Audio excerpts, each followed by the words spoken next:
Let's go to James. James is going to wrap the show up here. Hello, James. Hey Bart, How's it going? it's going good. So I have a 3-5 hand for you. Okay. This is played out in talking stick. Oh, okay. It's eight-handed and has a $1,500 cap. Talking stick, true no limit. Talking stick, truly no limit. 1,500 cap. And is that sometimes the biggest game, or are they always running 510 now? They almost always have probably two 5-10 tables, like three Okay. on Fridays. Got to give a shout out to longtime subscriber and a personal friend of mine, Andrew Lorraine, who lives in Arizona. He is a scout for a Major League Baseball team, former Major League pitcher. And I went out there for spring training a few seasons ago, right before COVID. Had a good time. He plays out of there. He travels a lot, though, obviously on the road being a scout. So you might not see him as much. I don't know if you recognize the name AL, but a guy like in his Yeah, I think older I've seen them 40s. once or twice. Okay. So 3-5 talking stick, 1,500 cap. And what are the stacks here? Yeah, so for what it's worth, this particular 3-5 is playing a little bigger than normal. Um, Most stacks are over 1,500. I think there was a 7K stack at this Okay. table, Okay. and there's a lot of 3K pots. Um, for this hand, we're about 1,500, 1,600 effective. 1,600 effective? Yeah. Okay. The under the gun one player raises to $20. Okay. So plus 1 to 20. Standard open Yes. size? Okay. And then it folds to me in the big blind, Mm-hmm. and I call with six of clubs, six of diamonds.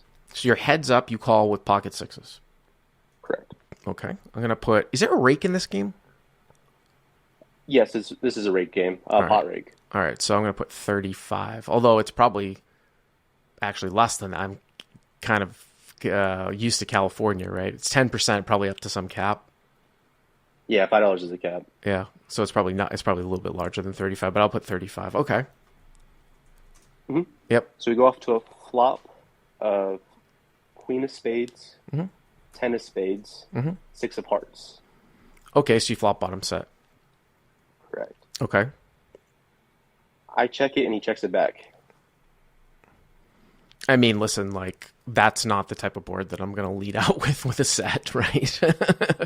So yeah, I Right, mean, right. I'd be mostly going for check raises here. You're going to have some combo draws here too that you might check raise as well. This one's not quite as hard to balance as leading out on 3-3 deuce into the field, with five people. So I mean, obviously you wanted him to bet. I am assuming you're going to mostly raise here if you bet. Right. I was always going to raise. You're always going to raise. Just build the pot up from out of position. Right. Yeah. Okay. So it remains 35. hmm Yep. The turn is a five of hearts. Okay. So two flush draws. Uh-huh. And I don't have either of those suits. hmm So I lead for $40. So you go like over the size of the pot here. You basically bet pot, right? Correct. I was betting within. I was trying to bet pot.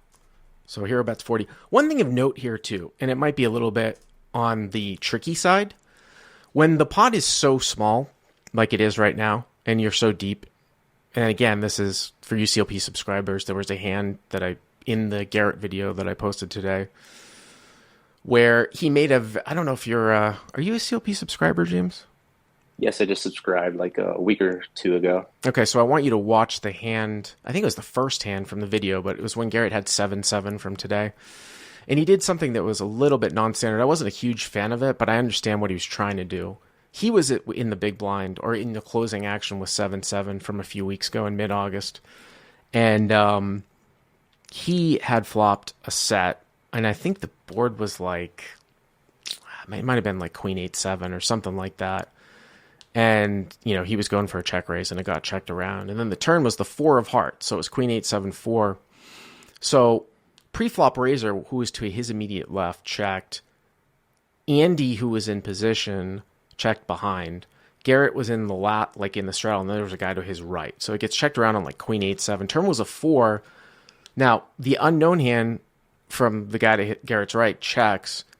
And now you have a situation where Garrett already knows the pre-flop raiser checks, and Andy checked. So I was fully expecting him to come out and bet, but he checked. And it got checked through again, Andy actually checked through the nut flush draw and then hit the nut flush on the river.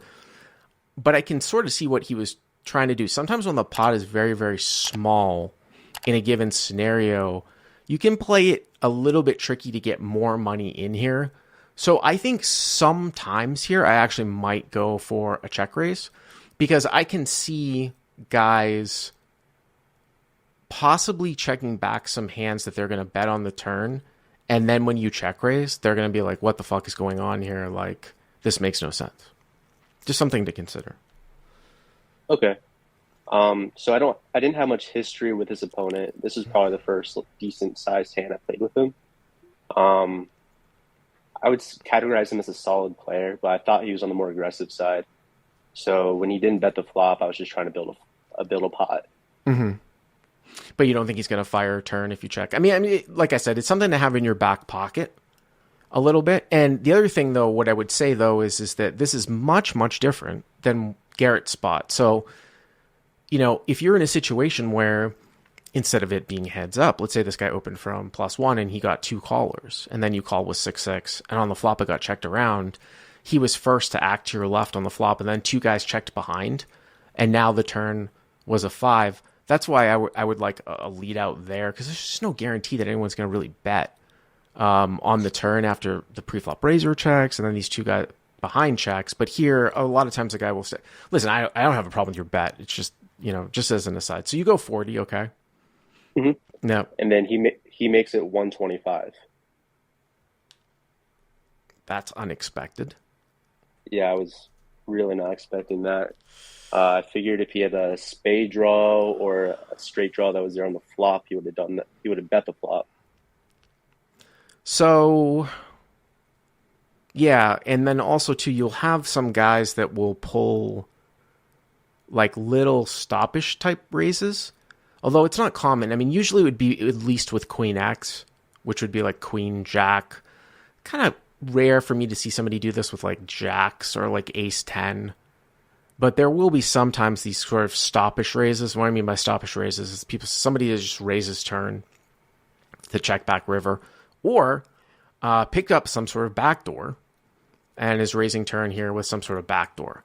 Now, if he had raised with like Ace 9 of hearts, something like that, or like Ace 4 of hearts from +1, what is the optimal c-betting frequency on this texture against the big blind? It's probably not the best type of backdoor that he can have. Although any 2 high cards against a very wide completing range is probably still decent with any type of backdoor equity. It's just kind of interesting. I'm just trying to think of what this raise represents here on the turn. I think you are 300 BBs deep. Obviously, it's a single raise pot. And you flop bottom set, but I don't know if you have to necessarily worry about stack protection here. I mean, it's one of these things where you're not like 1,000 big blinds deep, where you have to sometimes cool it down because the larger the pot gets, the more the small pair value goes down of getting overset. So this one's pretty close because obviously you could go 2 ways with this, right? You could call and then just call down, right? At the end, or you could try to build and go for a bet 3-bet. It's definitely something that is peculiar. How often is somebody checking pocket queens, pocket 10s here? I would still seem to think that would be reflected with a bet a lot. I might bet 3-bet here, to be perfectly honest with you. Right. And another thing, I was kind of thinking at the moment, but I didn't fully realize until I wrote the hand down, was that there aren't any bricks on the river. There aren't any bricks on the river. You're right. Yeah, absolutely. Any card completes a straight. Mm-hmm. Yep. That's possible or reasonable. Right. Or a flush comes in or the board gets paired. Yeah, when you have so when you have 2 Broadways, and then I think I talked about this maybe on the podcast last week. In Hold'em, you have to have a 10 or a 5 in your hand to make a straight. If you have a 10 and a 5 on board, and the board is somewhat connecting, Jack 10, 4, 5, here, Queen 10, 5, 6, there are no safeguards. The only time that you can have a 10 and a 5 on the board where there are some blanks is if like it's Ace 10, 5, 6, where you get a couple. I don't even know if that Ace 10, 4, 5 Well, ace 10 4 5 is already a straight. Ace 10 5 6 or ace, excuse me, like ace. I'm trying to think of here. King 10 4 6. There are a couple. Well, of course, you don't have a 5 in your hand. There's a couple of rare scenarios where you have somewhat connected high cards and middling cards where there are a few blanks. Here, there are no blanks. 0. Right. Yeah. Mhm. So I 3-bet for value. I make it $400. Hero 3-bets to 400. Correct. Okay. And then he takes a few seconds and then he calls. And so hero bets 40, +1 raises to 125. Hero 3-bets to 400, and he calls. Villain calls. Mm-hmm. So now the pot is 835. Is that right? Yeah, that's what I have. Nope. So absolutely ballooned. Really wasn't expecting that. I kind of thought he was either going to fold or just put the money in on the turn. So the river comes a 3 of hearts. So the river's a 3 of hearts. So backdoor hearts come in. The pot's 835. And this is one of these ones where we talked about if he was raising on the come on backdoor hearts, hearts have come in now. You guys have about, what, like 1,100 left in your stack? 1,150, something like that? Yeah, I have 1,100. Yeah. Okay. And so for me, I was really lost on what to do here. I thought about just jamming it for value, bet folding, or even just check raising all in. I kind of went through all the options in my head. I mean, I kind of think check evaluate here. I mean, it would be. What would he be raising the turn with where hearts come in now, where if you like jam, he's going to call? With worse or with Yeah, flush? with worse. No, with worse. Pretty much pocket fives, or if he checks back queen 10 on the flop. Or if he was like checking back like aces or something, and then he didn't believe you. But even still, even then, I mean, I'm all for like betting and evaluating to try to get like a lot of value and stuff, but I think I might check and evaluate here. It's kind of it's a little shitty spot. Yeah, I almost wished it was a spade instead of a heart, because I feel like he is more likely to have hearts than spades because he checked the flop. I don't see spade draws or the front door flush draws checking behind very often on the flop. But there aren't any relevant straights possible. He's never going to have 7-4 4 deuce here. Right. So I decided I bet around half pot. I bet 450. Wow. Okay. So hero bets 450. My reasoning at the time was, I didn't put it past him if I bet like smaller for him to re-raise his bluff. So I wanted to bet a size where it seems like, for his perspective, that I would never fold if he goes all in. Does that make sense? So you're trying to induce a raise all in? No, I'm trying to stop him from raising all in with the bluff. Oh, so you're saying that you're trying to bet but leave yourself sort of an escape hatch where it looks like you're going to call. Is that right? Right, exactly. So I'm trying to bet him out where if you went all in, it would look like I just have to call. Because you only have 550 left. Because if you go you go 450 and then he jams, so 450 plus 13 and then he jams for like 1,000, it's what, like 2,300, 550 for you to call, something like that. Yeah, amazing odds. I don't have to be right very often. I don't know, man. I just think that you're kind of with what he is raising with on the turn. I just think that you might run into a lot of flushes or some sort of other draw that's not going to. I just think it's overly optimistic to think that you're going to get called here. I think that his range is skewed towards a lot of heart draws. And then, of course, occasionally he already had you beat, although he did just call the bet 3-bet. I mean, I gave you my thoughts. I kind of like a check. What ended up happening here? Yeah, so he goes all in. I I didn't ask for a count. I figured it was around 1100. So then, what kind of pot odds are you getting here? I didn't ask for a count, so it's either 1,000 or 1100. I just eyeballed it. Um, and like I said, when I bet that 450, I really wasn't planning on calling it all in. So I just counted five in my head and I just mucked it. Well, I think it's 2,400, 700 for you to call. I mean, you do open yourself up to possibly being bluffed here. And I'm all sometimes for bet folding in a given spot. Again, I'll give you my thoughts. I think it's a little bit thin here. And then, of course, you do open yourself up to being bluffed. Did you ever find out what happened? Yeah. So as soon as I folded, he proudly proclaims that he knew I didn't have a flush. Okay. Because my line makes no sense to have a flush. Yeah.